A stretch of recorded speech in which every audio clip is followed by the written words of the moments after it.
Dito tayo sa kusina, sa labas, nagprito tayo ng isda para lunch natin. Ito may gogopan, saka may kunting danggit sapi. Huwag nyo lang pansinin yung antik na kawali namin ha. Ayan.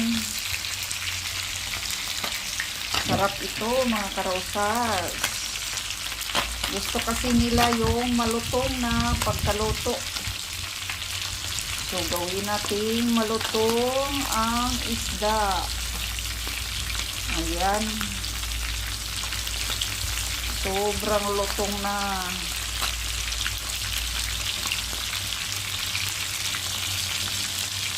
So, malapit na maluto. Kunti na lang kulang nito, guys. Ang masarap na isda na pinalutong.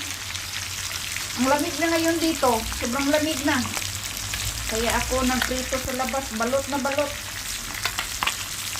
Kahit nasa harapan sa mainit, malamig.